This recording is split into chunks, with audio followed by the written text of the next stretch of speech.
Muggy day. Sky's gloomy, air's all wet. Oh, man. At least let me finish my sentence. Ugh. Ugh. Cold, cold, cold. Oh.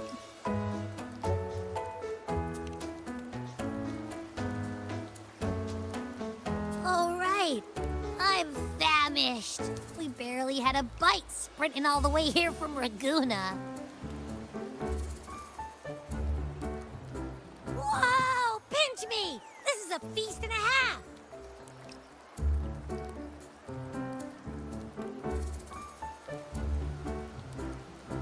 Hey, Rover. So, we did bring enough money, right? I mean, we kind of rushed out without grabbing anything. Oh, that. Don't worry, money's not an issue. Augusta made sure we're covered. All our food and lodging here in Septimon is built straight to the F4's palace. But I think the owner might have overdone it a little. Ha! Better get used to it. You're the champ of the Great Aegon. And you know me. If food's on offer, I'll be a scoffer. Yeah, no leftovers, guaranteed.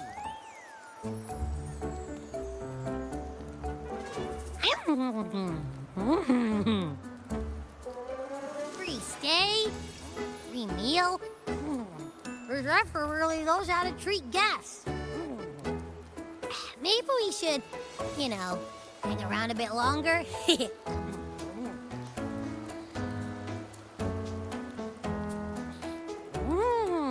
This smells amazing!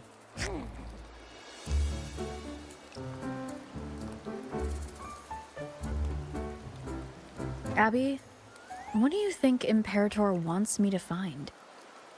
If Cardathia's right, the last clues should be somewhere on the Sanguis Plateaus. We're so close to the finish line. Just one step away. But our pace has slowed. Relax. We're already back in Septimon. What's the rush? I remember Lupa said there's this weird blight cloud hanging over the Sanguis Plateaus.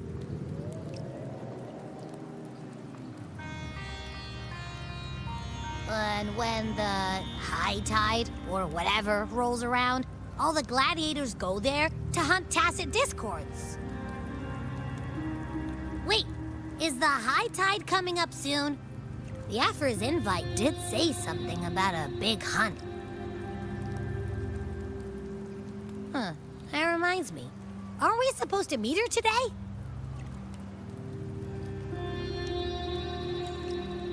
A messenger came this morning. Augusta is dealing with an emergency, so our meeting's postponed.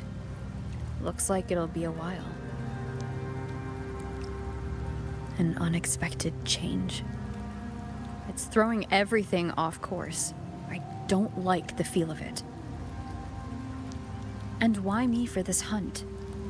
If it's about the Great Aegon, the messenger said none of the other gladiators were invited.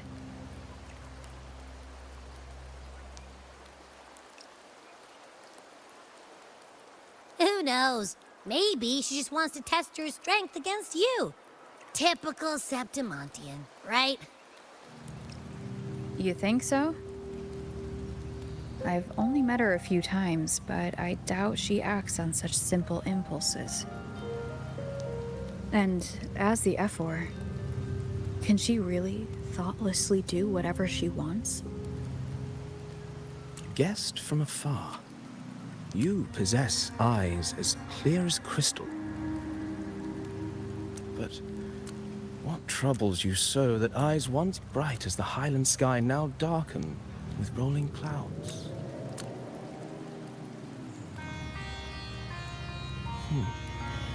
A warrior who walks the blade's edge does not falter over trifles.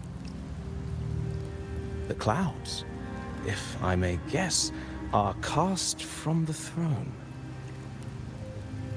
At the peak of Capitolini Hill, beneath the pale walls of the Ephes Palace, secrets lie buried. And the most intricate among them are those born from the pursuit of power. Even one as honorable as the Epher must learn when to be ruthless. In Septimont, a city forged in iron and blood, anyone who seeks the throne without knowing the cost is no better than a lamb marching to the butcher's knife.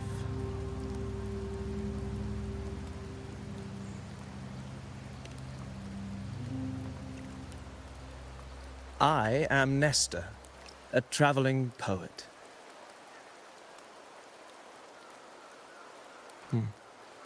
The rains in Septimont never seem eager to leave this season. So then,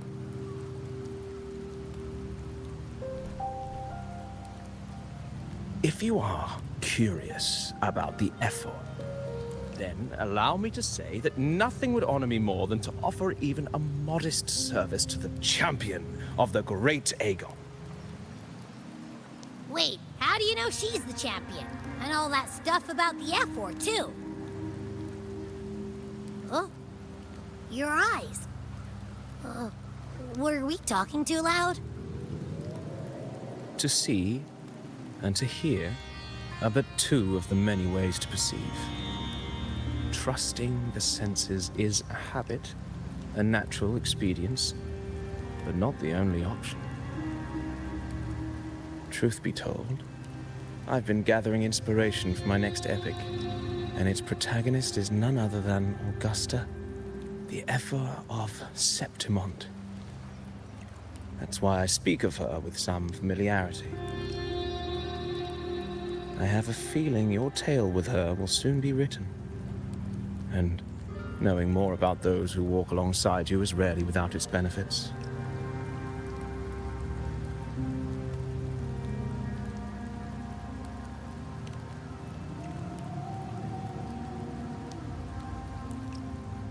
Augusta, a girl of humble birth, a resonator of modest talent, a commoner without noble patronage. And yet, from the den of wolves that is Septimont City, she rose and eventually claimed her place. Just like the burning sun was once a cloud of dust.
fail enough times, and you might eventually succeed. Should we call it resilience? Or mere stubbornness? Or perhaps, for a girl who has lost everything, there was never a second option. She had no one to trust but herself, and naught but a blade to hold. And yet,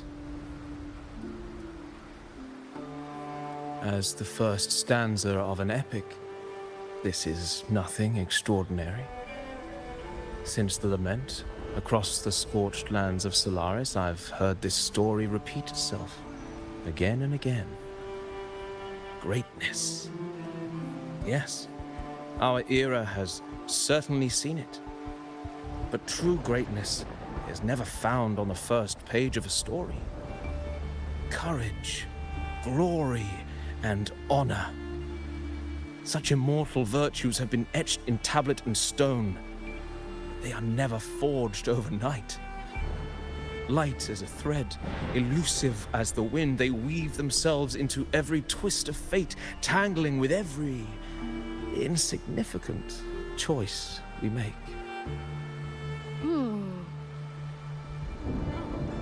I don't know. It's just unbelievable. The Augusta he's talking about, and the F-word we saw in the arena. No way they're the same person.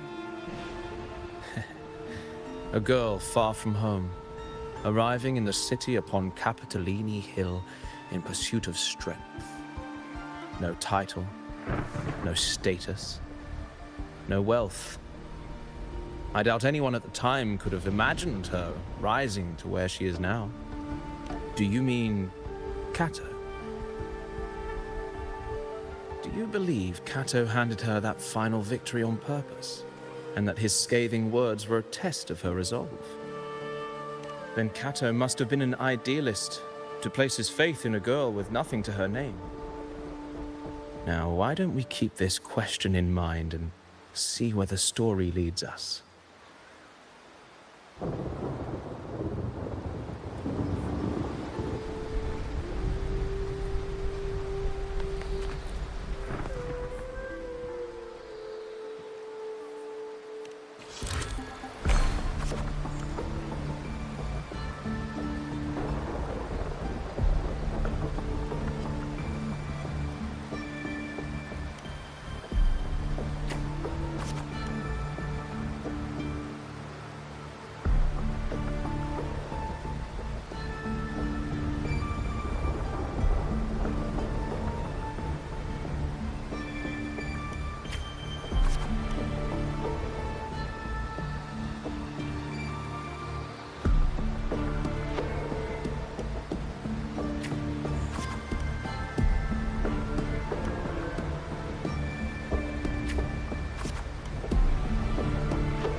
merely the rough shape of a short epic.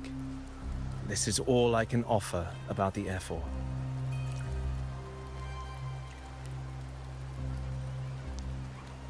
Now, as a listener, what do you make of my narration?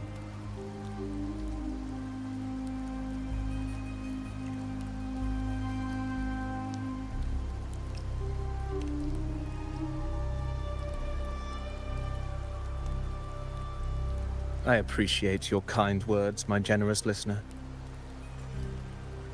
I am only a humble wordsmith, spinning verses and rhymes.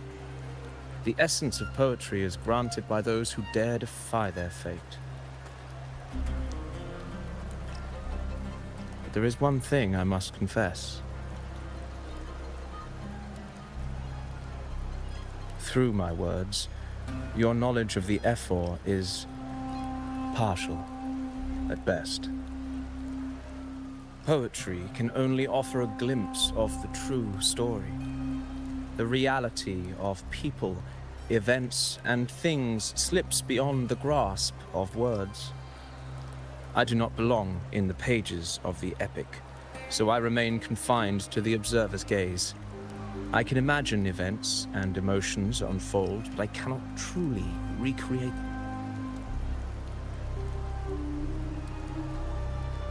Here's some advice for you, though I hesitate to call it such.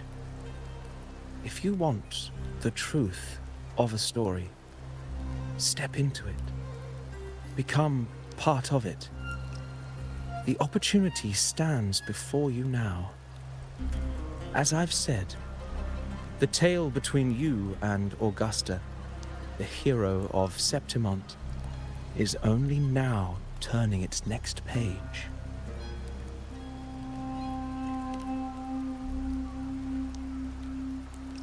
It's not difficult to see. Fate flows like the stars, tracing their course. Your destination is written in the steps you take.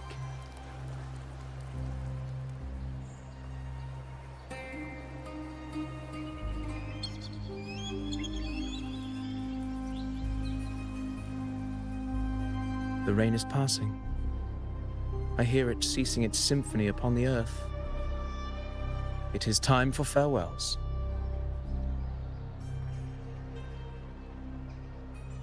Before I leave, may I ask you one last question? What is it that has lifted Augusta to the seat of power?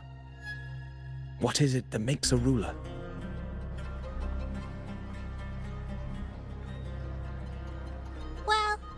I'd say strength. Let's be real. There's no way Augusta could have passed those trials without strength. Rover, what do you think?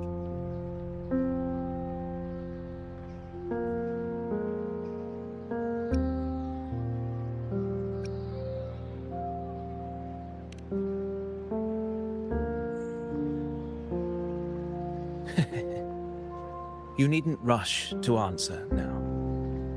Keep it in mind as you continue your journey. When the final chapter is written, the answer will reveal itself.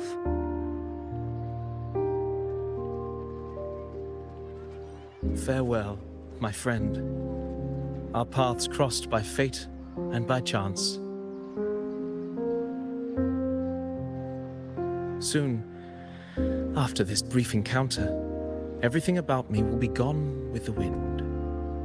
But you, your epic continues.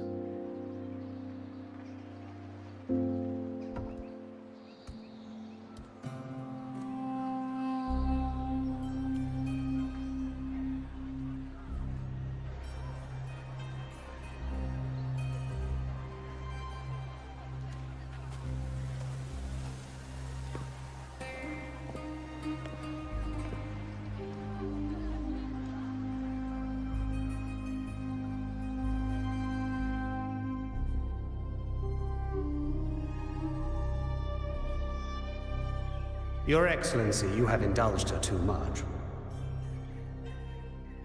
As the priestess, Yuno is far too unruly in both action and word.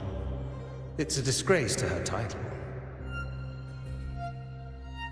Indeed. She entered the palace unannounced, uninvited, and with no decorum.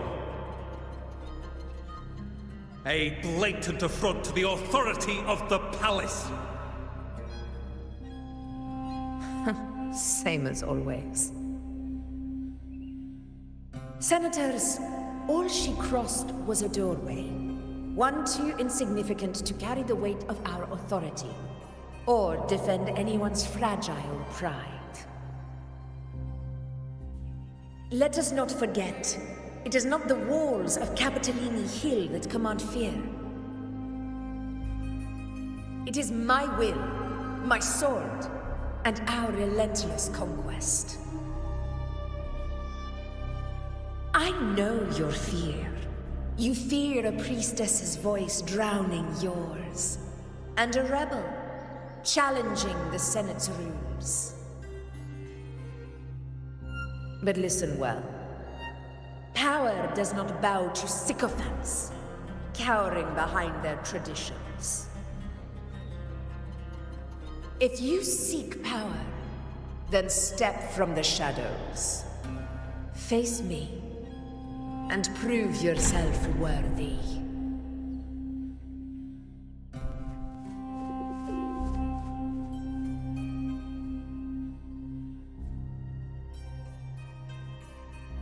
Took you long enough, Augusta. Handling the senators takes time. You know that. Well, to keep our esteemed priestess from waiting, maybe next time I'll just leave them to their own devices. I'll make sure they record every detail of your feat, and relay it word for word to Grandmother Lilibet. Priestess Iuno, unruly behavior, left Tetragon Temple without permission, and trespassed into the Ephor's palace. I wonder, who will lose it first? Lilibet or you? Let those old foxes report me all they want. If they step into the tetragon left foot first, I'll shoot the left. Right foot first, I'll shoot the right. Hey, I'm with you on that one. The Senate should be reminded now and then that the Tetragon's kindness is not a reason to take Priestess Yuno lightly.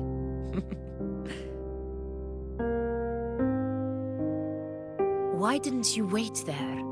I had everything handled. We depart for the hunting ground tonight. If anything changed, you could have reached me by my terminal. You didn't need to come all the way here.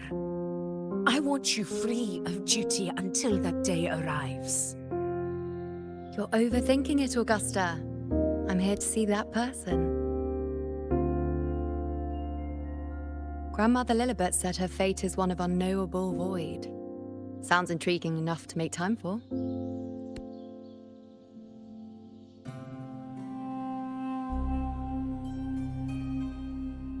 So that's it? Too bad. The ship from Laguna won't dock until tomorrow morning, and we'll be gone by then. Ugh, what a hassle. Patience, you know. The warrior has accepted the invitation. So, you'll have plenty of time to meet during the hunt.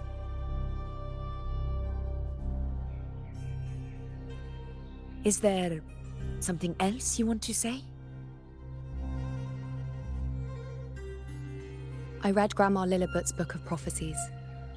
The hunt and our plan, neither end well.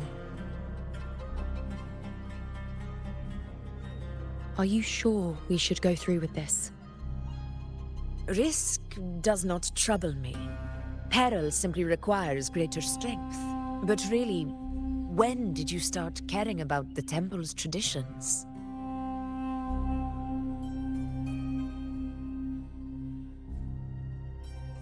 O ye faithless of Septimont, the divinity is enraged.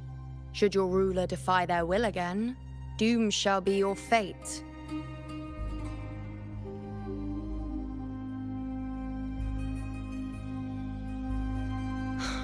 Lately, I've been hearing murmurs from the nobles again about the ancient prophecy from Raguna. I will admit, those words once carried weight. But when our ancestors crossed the waters and climbed these hills, Raguna's divinity didn't get a seat on the ship.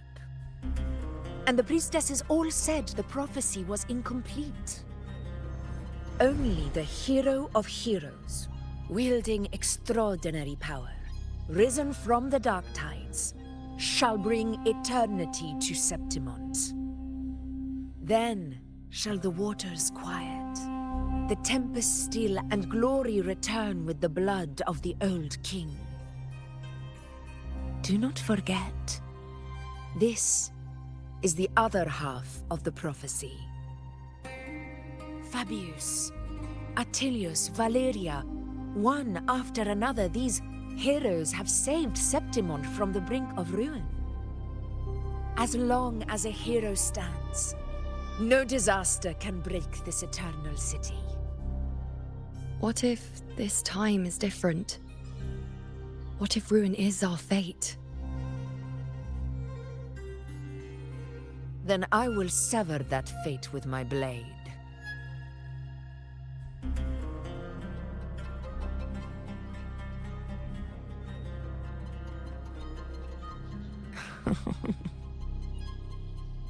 What's so amusing?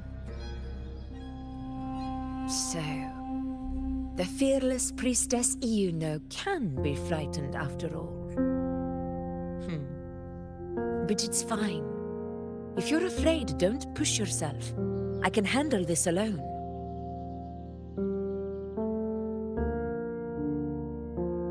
Most revered priestess, wait for me in the temple. I shall return victorious. Frightened. Me? If anything, it's you, trying to shut me out and face it alone. Fine. Go ahead. You'll come back to me sooner or later. That I can't deny. I knew it.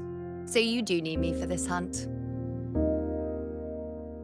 Thank you. You know.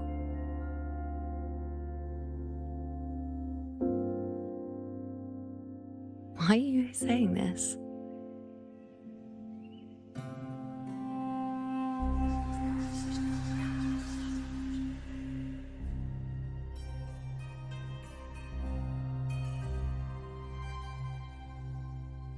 The storm is coming. Come, you know, my friend. The best way to greet a storm is to walk straight into it.